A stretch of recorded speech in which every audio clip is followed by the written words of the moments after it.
Today we are at Hellendoorn to celebrate Halloween. Hi, my name is Jolanda. And I'm Joost from Dutch Theme Park Network.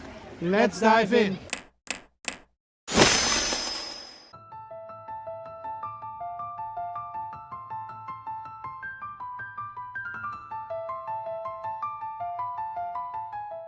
We were all day at Hellendoorn, and Hellendoorn is very near to Slagharen. It's also in the east of the Netherlands. It's a small theme park, very regional. Basically a half-day park, but with Screams, the Halloween event added, you can spend a day here. And also, Hellendoorn has a daytime event and an evening event. The daytime event is called Heksendoorn. It's child-friendly. There are some actors, but they aren't scary at all. No.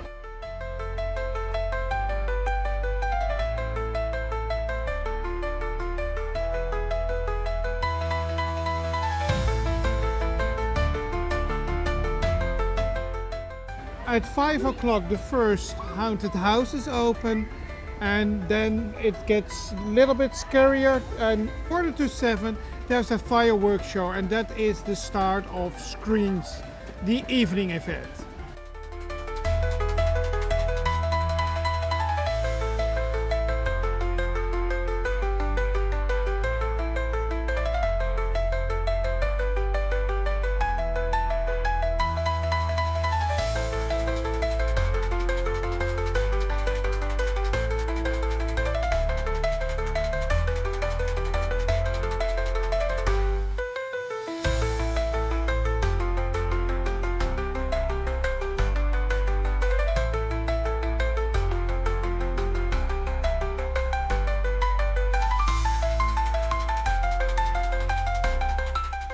Screams is an event for 12 years and older, but there are younger children here today, so that's really not thing they check on if you're over 12 or not.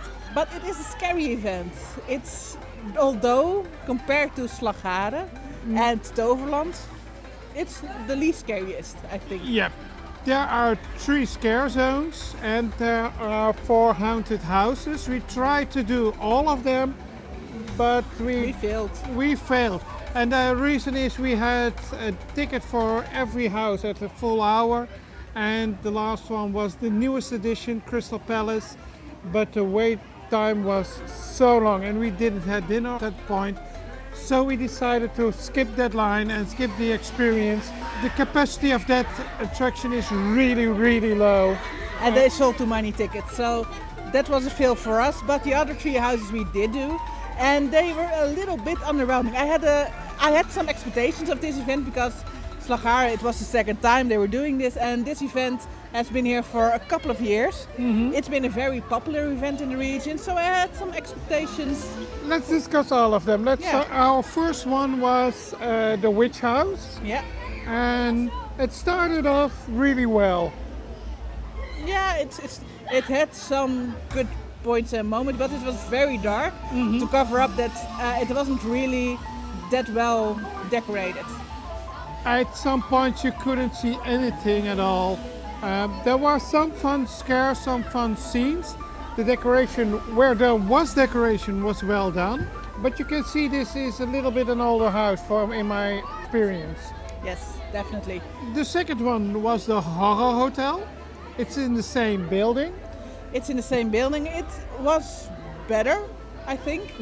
Especially the welcoming was better, and it had some cool things, but not really a story.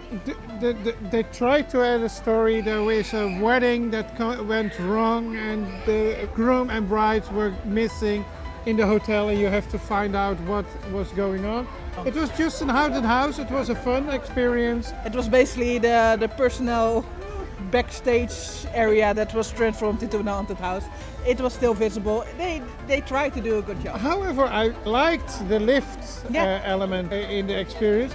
You go in a lift and it isn't really a lift, it's a fake one, but that was fun to experience. Yep. The third one, that was after dark, because that one is at the place where also the fireworks are set up. We didn't discuss that, I think. At 7:15 they have a really fun fireworks show.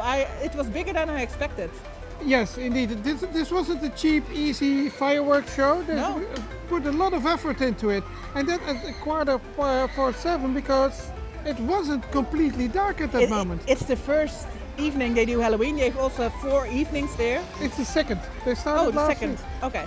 Oh, and the other 2 will be after winter time goes. After we've got winter time, so that will be dark. And right now it was pretty light out, but it was still a fun show. It was a fun show, and Yeah. from there we walked on to that lab. And I think that was. I heard people say that was the worst experience last year, but it was, I think, the best experience. A we've had. really good experience. And also they've got some other fun stuff here. They've got scare zones. The bit underwhelming scare zones in my opinion. I really had to look for the scare actors. I think I've seen 4 or 5 scare actors out in the scare zones. There were a little bit more over at Balagos, the roller coaster. I think there were 10 or so.